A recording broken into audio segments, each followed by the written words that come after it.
Welcome to the peer review tutorial, and till this video we have covered that what is a peer review, what is the process of peer review, and what we do when we receive a notification, when we receive a invitation from journal to review any paper.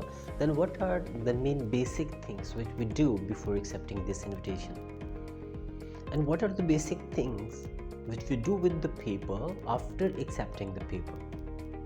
And also, uh, what is the first glance, what is the 4-step methodology which is used to review the paper. And along with all these things, we have discussed what is the ethical perspective of the paper, what is the ethical consideration of the research. We also discussed that what is the journal and editor's perspective, and what the editor and journal wants from the reviewers.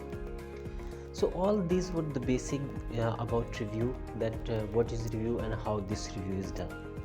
And now today in this video we will discuss that what we have to check in the introduction, literature and methodology section.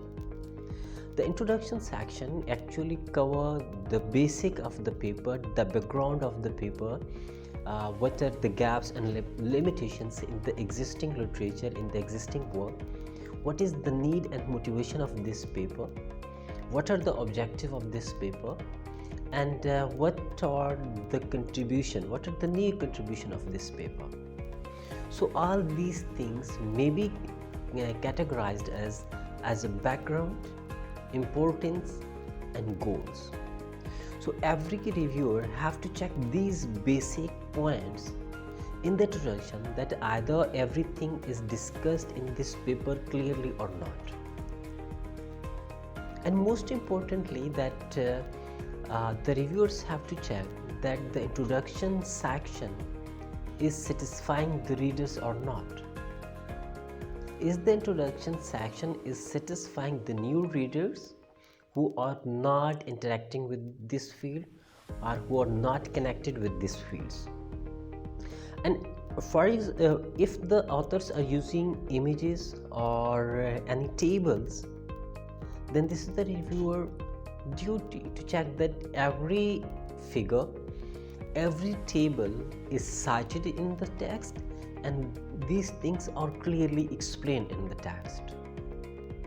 And one thing which we usually check in the introduction section or on the whole paper, that the citations, the paper citation is not properly cited. They just fulfill the formality that I have to cite 100 papers. So the reviewers must check that the exact papers are cited and not. So for example, they are writing on any topic, this is a current issue, and they have to fulfill the need of they have to fulfill the current needs. Then they must cite the recent literature, the recent paper, or recent methodologies. So this is very important, that reviewer have to check that the references or citation is correct according to the new literature or not. Furthermore, they have to check that the idea is novel, the idea has novelty, either someone has already working on this idea or not. This is the main and basic issue. If the idea is not novel, then the paper should be rejected. And in the contribution, which is the main part of the introduction section, the contribution are usually given in the categorical form, that we are going to this paper or this research is going to contribute this paper is going to contribute this and this. This should be given very categorical. And what's one thing which I have noticed in my review, that the authors mention some objectives, contributions and motivations. Their titles and abstract discuss something different. Their introduction section discuss something different. They are gathering literature which is not matching to their objectives and contributions. And also in the methodology sections, they work on methodology which achievement is not according to their contributions or according to their objectives. And most importantly, the same things is not proved in the results and discussion sections. So as a reviewer, you have to categorically check that what is the gap. To fulfill this gap, what are the main contributions of this paper? What are their objectives? And secondly, that either they have collected the relevant and recent literature, they have cited, they have read, they have reference here, the relevant methodologies, the relevant population, the relevant recent literature. And secondly, in methodology, they have to check that their methodology, their techniques, their algorithms are achieving the same things which are discussed in the introduction and the abstract or in the title. Similarly, in the results and in the discussion, the reviewer have to check that the results, the statistics is proving the same thing which is introduced or which is discussed in the introduction sections. So these are the some important things which the reviewers have to check. The second things which usually new author misses is the acronyms and new fields. If there are any acronym, then writing the simple acronym, the author must give the full form of the acronym in the first place. This is the most common error which usually the new authors do, and the reviewer must have to notice it.